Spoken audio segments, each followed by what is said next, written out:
इस्लाम पे चलना सीखो या इस्लाम का नाम ले लो। तो मैं समझता हूँ कि असम्बलियों तक जो लोग पहुँचते हैं वो अपनी मर्ज़ी से और अपनी सपोर्ट और वोट से नहीं पहुँचते, वो किसी के इशारे पर लाए जाते हैं और जो किसी के इशारे पर लाए जाते हैं वो फिर हक़ की बात नहीं कर सकते। देखा जाए, देखें थोड़ा सा अगर पास्ट में हम चलें, हिस्ट्री की तरफ चलें तो 7 सितंबर 1974 जो बिल कादियानियों के ख़िलाफ़ कौमी असम्बली से पेश हुआ, उसके पीछे बड़ी कुर्बानियाँ हैं। और ये हुकूमतों का और इक़्तिदार में जो लोग होते हैं, स्टेक होल्डर्स होते हैं, ये उनका रवैया आज से नहीं है, ये पुराना है। उस वक्त से ये लोग ऐसा ही करते आए हैं और हमेशा अपने आकाओं को खुश करने के लिए, बाहर या जो आका यहाँ इनके हैं उनको सपोर्ट करने के लिए, उनको खुश करने के लिए ये ऐसे ऊँचे हथकंडे करते रहते हैं। और यहाँ पे जो अभी काजी फैज़ ईसा साहब ने जो दिया बयान, कादियानी नवाज़ फ़ैसला सुनाया और अल्हम्दुलिल्लाह अशकान मुस्तफ़ा ने ख़त्म नबूवत पे अबू बकर सिद्दीक़ की तरह, जिस तरह उन्होंने जंग यमामा लड़कर हमेशा के लिए का जो मुसलमा कज़्ज़ाब का फितना दफन किया, यहाँ पे ग़ुलाम अहमद कादियानी का जो फितना था फिर उसको वापस से एक हवा देने की जो कोशिश की, अशकान मुस्तफ़ा ने उसको फिर वापस पाँव रोंद डाला और ये अबू बकर सिद्दीक़ का ग़ुलाम और सहाबा का ग़ुलाम और आक़ाए दो जहाँ सल्लल्लाहु अलैहि वसल्लम का सच्चा और पक्का ग़ुलाम होने का सबूत दिया। हमारी अदालतों में या असम्बली में देखा जाए तो अक्सरियत मुसलमानों के हैं, तो क्या उनको नहीं पता है कि हमारे जो नबी थे वो आखिरी थे? बार बार इनको क्यों सपोर्ट किया जा रहा है? आपको कुछ समझ आता है? देखें, खादम हुसैन रिजवी का वो मशहूर जुमला मुझे याद आ रहा है कि या इस्लाम पे चलना सीखो या इस्लाम का नाम ले लो।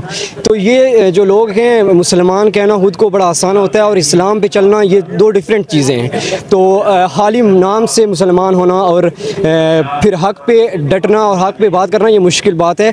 और जो मैं समझता हूँ कि असम्बलियों तक जो लोग पहुँचते हैं वो अपनी मर्ज़ी से और अपनी सपोर्ट और वोट से नहीं पहुँचते, वो किसी के इशारे पर लाए जाते हैं और जो किसी के इशारे पर लाए जाते हैं वो फिर हक़ की बात नहीं कर सकते। नहीं, उनको नज़र नहीं आता है हमने मरना भी है, जवाब देना है। ये 2 दिन की जो ज़िंदगी होती है ना, मुसलमा कज़्ज़ाब को भी पता था कि मैंने मरना है, मौत से किसी का भी इनकार नहीं है। मुसलमा कज़्ज़ाब को भी पता था, ग़ुलाम अहमद कादियानी को भी पता था, और दुनिया में जो भी ये जिस तरह के जो काम करते हैं उनको पता होता है। लेकिन 2 दिन का नशा जो होता है इक़्तिदार का, वो भुला देता है सब चीज़ें कि ये सियासत ख़त्म नबूवत की वजह से ही है।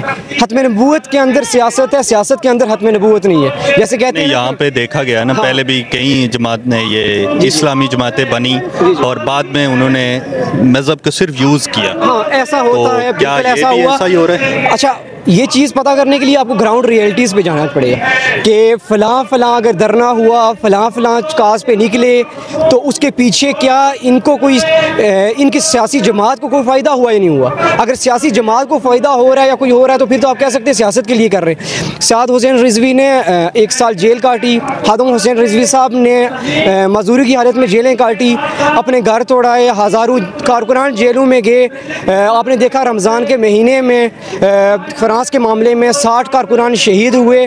तो इससे उसके बावजूद भी आज भी तहरीक लब्बाइक पे सोशल मीडिया पे पाबंदियाँ हैं। अगर किसी को नहीं यकीन तो वो आज साद हुसैन रिजवी, खादम हुसैन रिजवी की फेसबुक पे तस्वीर अपलोड करके देख ले, वो 2 दिन में उसका अकाउंट ब्लॉक हो जाएगा। तो अगर ये अपनी सियासत के लिए होता तो सियासी मकासद जो हैं वो यही होते हैं कि सोशल मीडिया पे लोग हमें सुने, हमें मेन स्ट्रीम लाइव मीडिया पे आना चाहिए। वो कोई भी पूरा नहीं हुआ, जो पहले था वो वही है।